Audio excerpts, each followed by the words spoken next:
Hey, you party people, it's Ned Crash, and this is Godforge. End of Alpha Wave 3 is upon us. No more game to play for the moment, but I wanted to give you a recap of my experience with Alpha 3 and a little bit of Alpha 2, some of the shenanigans that abounded, some of the history, and I wanted to also talk about the comp that finally got the highest damage.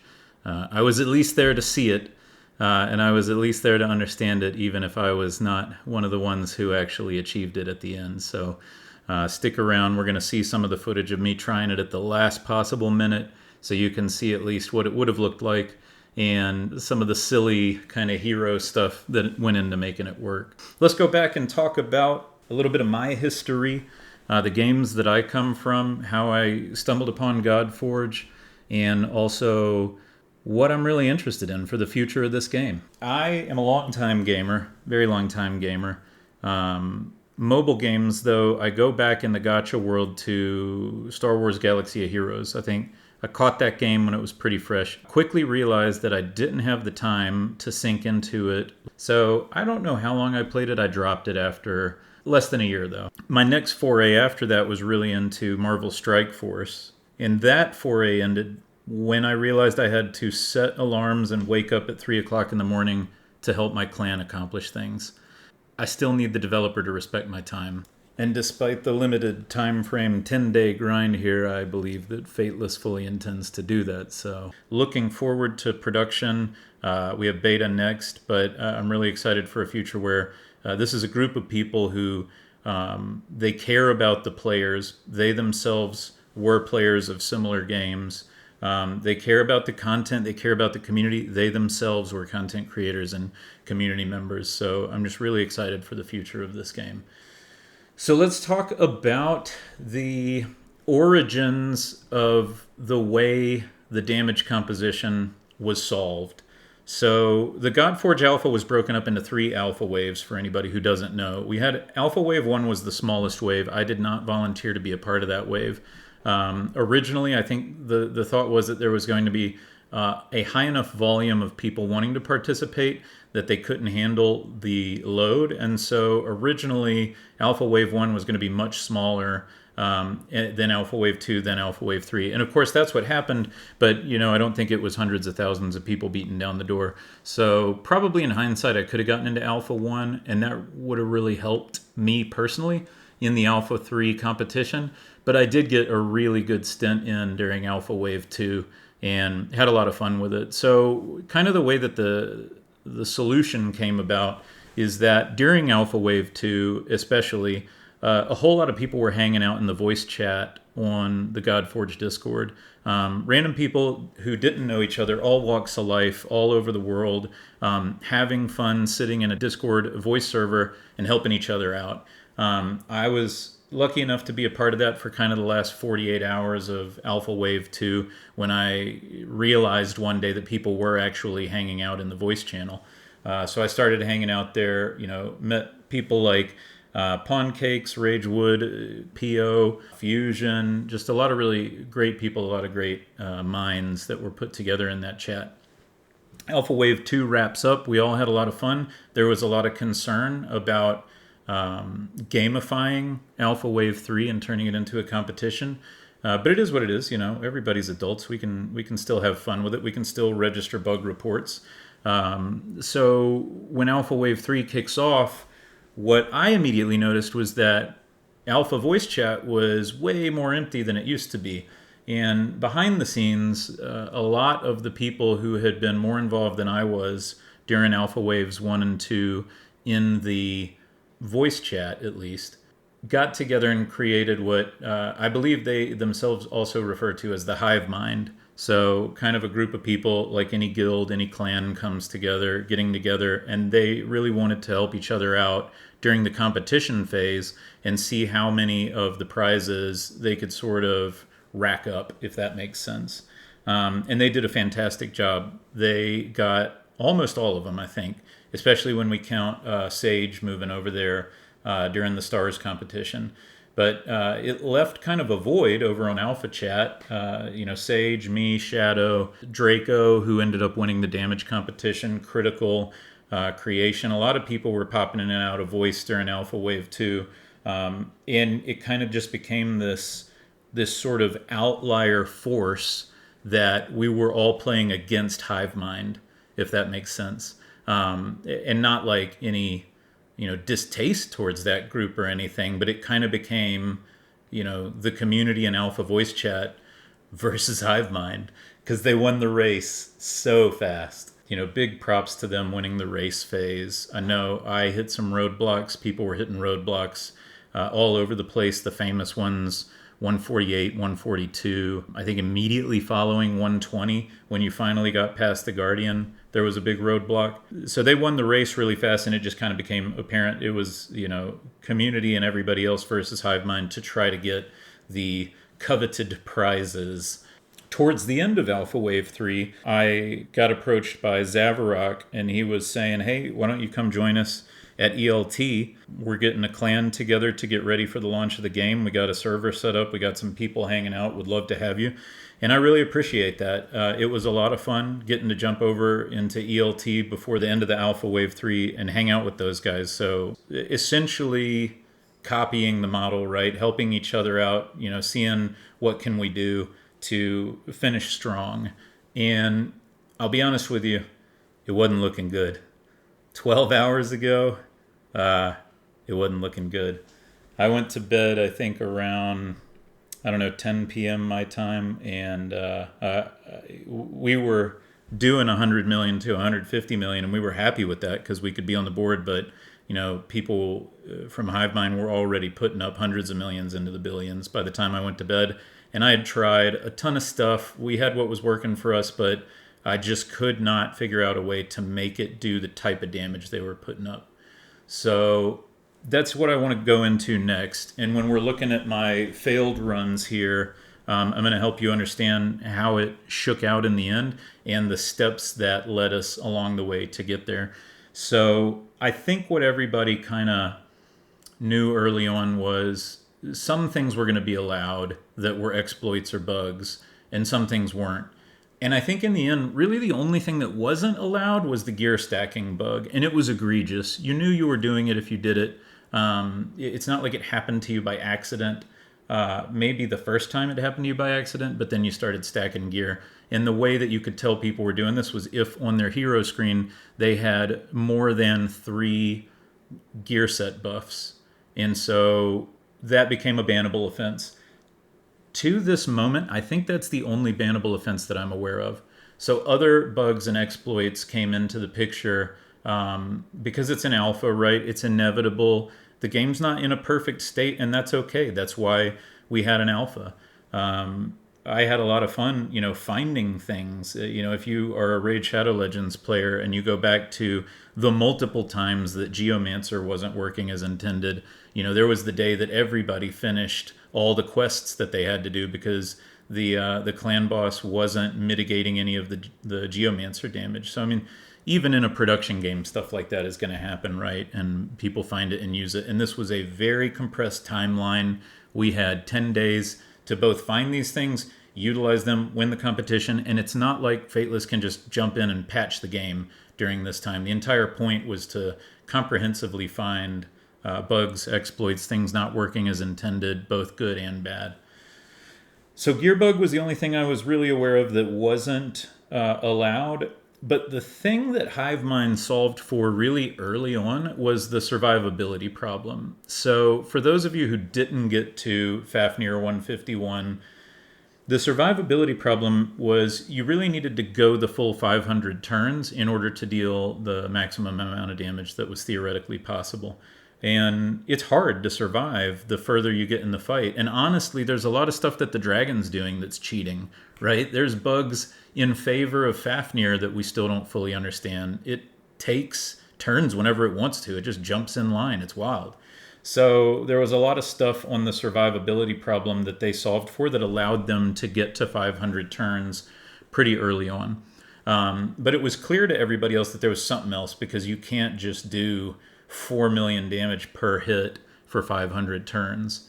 So we were not aware, when I say we, I'm now talking about ELT, we at ELT were not aware of what it was exactly they were doing to get so much damage in a single run. We just knew that they had solved a survivability problem and so had a lot of options when it came to bringing damage into the team. Unbeknownst to them, apparently, they weren't aware of what we had stumbled on. Now, we were only getting 100 to 150 million damage out of what we had stumbled on. They didn't know what we were doing, and I think it's probably just because they weren't maybe paying attention. I know they were looking at 151 chat and pulling a lot of stuff out of there, but I'm pretty sure this came up in general 151 chat while it was going. But what we kind of settled on was you can get to 100 million with bleeds and acids, and I think everybody kind of knew that. And everybody realized that you can stack 11 bleeds, and they stick around forever. They're not a timed debuff. The bleeds are there doing max HP damage at, should be 10 stacks, says 11 stacks, for the entirety of the fight. So what we wanted to maximize was the bleed damage.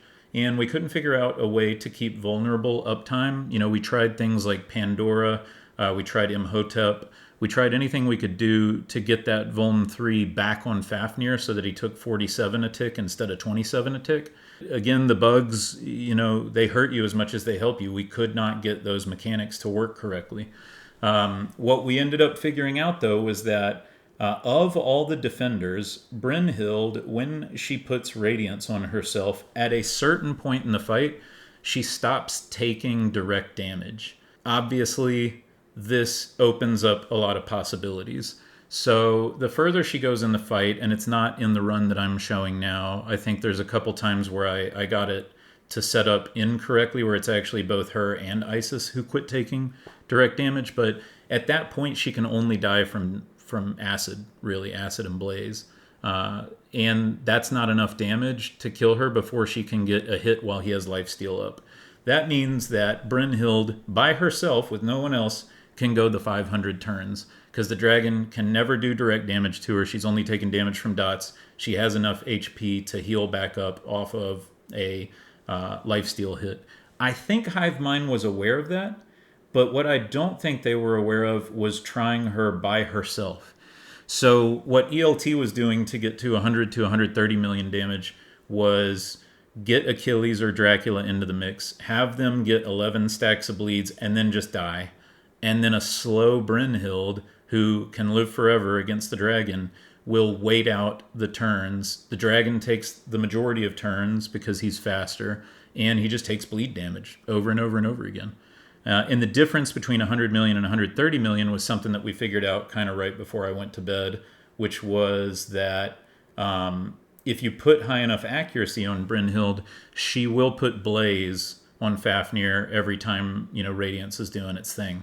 So you're getting potentially an extra 30 plus million out of Brynhild on the Blaze that she's putting out. So there's your sort of theoretical maximum that ELT was stuck on, you know, going into midnight in the United States last night. Now, things that we weren't aware of that Hivemind knew about and was taking advantage of. I had tested Thunderbolt over and over and over again with Retaliate and some other counterattack measures. If I'm being honest, right, I don't know that I ever actually tested Thunderbolt on an inherent counterattack. But Thunderbolt procs would not go off on ally attack or Retaliate. I don't know if that's a bug. I don't know if they designed the game that way, but that's how it behaves. What Hivemind had figured out was that Thunderbolt procs do go off on an inherent counterattack. So they had been using Balk, and Balk was counterattacking a lot because of all the debuffs that drop on him. So they're getting all these free Thunderbolt procs. So that was part of their, you know, road to, I think, 700 million. They had free counterattack Thunderbolt procs. They had the stack of bleeds running the whole time. They did have Brynhild in the team, dropping Radiance, helping everybody out, but they never tried Brynhild solo. And then at a certain point with some testing, somebody figured out that the Lady Zoc imprint, which was broken in Alpha Wave 2, was now also broken again, but in a different way. In Alpha Wave 2, bleeds would stack infinitely. So the Lady Zoc passive says you do 1% more damage per stack of bleed, and it was working with Heimdall, especially on Retaliates. So he would hit for billions of damage because his damage just went up. multiplicatively by 1% every single time he hit with the bleed stack one. So it was wild. In this case, they did cap the stack of bleeds to 11%, but something was still wrong with the Lady Zoc imprint, and it was allowing the damage to scale infinitely once again after a rotation of hits. This is how I believe, correct me if I'm wrong, anybody from Hivemind, but this is, I believe, how they really hit the big numbers before we went to bed, 700 million into the billions. Give Balk a Thunderbolt with the Lady Zoc imprint. He gets a bunch of free counterattacks. He's doing more damage each time, and also he's getting the Thunderbolt procs. Meanwhile, Black Wolf, myself, Zav, T-Mib, Draco, everybody was on our side just running solo Brynhild with a stack of bleeds up to 130 million, call it a day. So Hell Hades at somewhere around 4 a.m. my time lets out that the Lady Zoc imprint is not working correctly. And in a solo Brynhild comp, obviously you don't need the Isolde imprint, because once the Radiance is blocking the direct damage, she can heal herself off of one Thunderbolt proc when the dragon has lifesteal. So the Isolde imprint no longer becomes necessary to keep her alive. So I think it was Wallace or Black Wolf in ELT. One of the two started playing with using the Lady Zoc imprint on Brynhild, and at some point figured out that the amount of hits she gets, because she gets so many of the turns, which either exponentially or multiplicatively increase each other, starts scaling her actual swipe hit every time it hits the dragon. So I wake up around 7:38 a.m. my time. I jump on. I wanted to see how the competition shook out overnight, if Hivemind had just snowballed and increased their own scores. And I see Black Wolf with, I think it was 22 billion on top of the scoreboard. And I freaked out. Like, all the grogginess of waking up after no sleep for an entire 10 days just wore off. It was like adrenaline kicked in. Like, holy crap, one of the ELT people figured something out. I got to jump into chat. So I go jump into voice chat. I'm like, Black, how did you do this? What is going on? What is this comp? I immediately start trying to put the comp together on my own and start testing it. And then out of the blue, I think we had 5 people in voice chat this morning, about an hour before the servers were going to go down. Simon and Dan jump into voice chat, and they're like, wait, what are y'all doing? Like, it just came out of nowhere, the comp. And so the idea is, if you're now, if you've been paying attention to the video and you're watching the stream here, the idea is you want Brynhild to basically do everything by herself. So you need everybody else to die. You need Dracula or Achilles to get 11 stacks of bleeds, because they're really the fastest bleed stackers. In this comp, you use both of them because one's a brawler and one is a slayer. And there are some bonuses in the Fafnir fight if you have one of each archetype. You run Odin, and I think maybe it was Draco that figured this out. I apologize if I'm getting the name wrong here. On who figured out Odin. But you just slap Odin in there with no gear on for his leader ability, which is an extra 70 accuracy, so that you can ensure that you stack the bleeds much faster. And you just let them all go down. So one of the things that's not working in my runs is Isis. When I got my 100 million solo Brynhild run, I actually got it to work with Shamash. Shamash, got a free revive off on Achilles with enough time for him to get to 11 stacks, and then just went down easier than Isis. But this morning I was racing to try and get a comp to put up a big damage run. I just threw Isis in because that's what everybody else was doing. So that's why it's this comp. Odin for the accuracy leave. Brynhild does everything. Isis is just there to keep the DPS alive long enough to stack the bleeds. 2 bleed stackers. Then you want everybody but Brynhild to die. Then she puts Radiance up on herself. And Radiance, I believe, is the buff that's causing the direct damage from Fafnir not to do anything. So then Brynhild keeps herself alive for the rest of the fight, swipes a bunch with the Lady Zoc passive on her imprint, and between that and the bleed stacks, honestly, the bleed stacks become meaningless when you start hitting for 1 billion damage. So just before the servers went down, while I was struggling to get this run, and Simon and Dan were talking to us, and all the fireworks were going off, Draco comes in with 66 billion, closes out the competition. For the alpha wave of a relatively small at this point gotcha game, the excitement level was quite high. I just have to say, I got a big smile on my face. I had a lot of fun. Big thanks to HH, to Dan, to the entire Fateless crew, Susie, Chloe, everybody over there, all the testers, all the mods. Moments like this in video games, they don't come around often. You have memories from, a year ago, 5 years ago, 10 years ago of something that happened in a game that you'll carry with you. One that just comes to mind right off the bat was getting hit for 99,999 by one of the early bosses in Xenogears when you didn't even think that that was a possible integer, right? This will be one of those memories, I think, at least for me.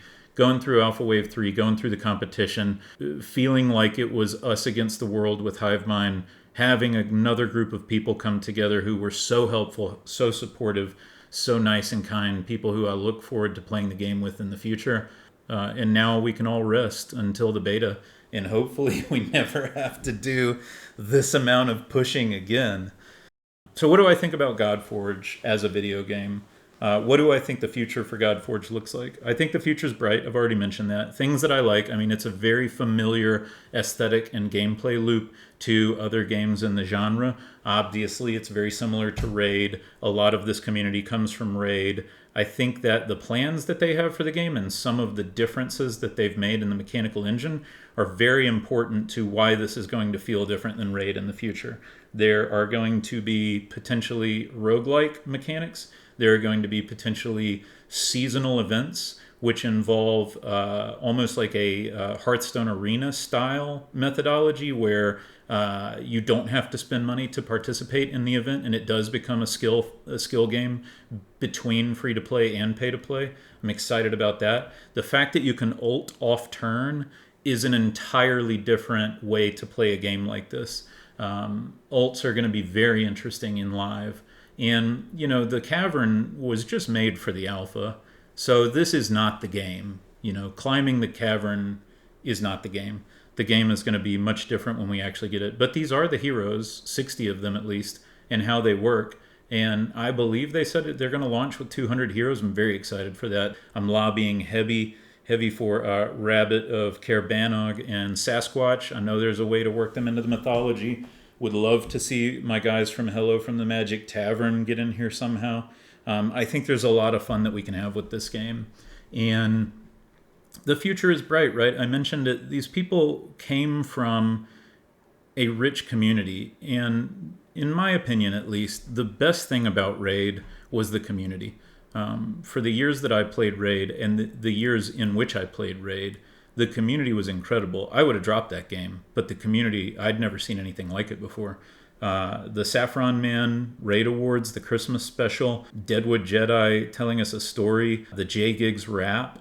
Big fan of J Gigs, all the content he made, Wait, Shadow Legends, his interactions with Darth back when Darth was streaming Raid, all the great videos that Simon's made over the years. Ash coming in with a video out of nowhere just talking about, are you okay, your mental health, the amount of collaborations that happen. These are some of the best content creators on the planet that played Raid and that play gacha games. And this community that is forming around Godforge, who has a lot of those people, I think has a bright future. And I'm looking forward to how this all shakes out with Godforge. And I'm happy that I get to make some videos too. I kind of got roped into this, but I do plan to continue making content.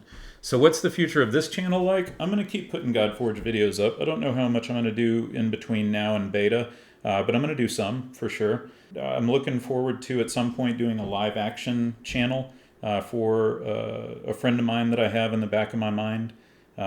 He shares rent with me. You'll learn his name soon. So stay tuned for that, and stay tuned for more gaming videos on this channel. And look, I appreciate everybody that has watched, and if you're willing to give a like and a subscribe, and I appreciate all the ELT people. So once again, big shout out to Draco for winning, for proving what we could do at the last minute when we had put our heads together and gotten a strategy together. Big shout out to Hivemind for showing everybody else how it's done if you want to win a competition, and putting a lot of big brains together. There's a lot of great people in that group. Big shout out to Black Wolf for getting together with Wallace, figuring out how we could take this information and modify it and use it the way that we wanted to. Big shout out to Zavarok for starting ELT with Critical and T-Mib. Big shout out to T-Mib. Hope to do a collab video with him coming up soon. And then, big shout out to you, the viewer. I hope you had fun with Godforge, and I hope you'll join us in the beta when it does ultimately happen. So, yeah, that's what I got to say on it. Enjoy your weekend. Peace.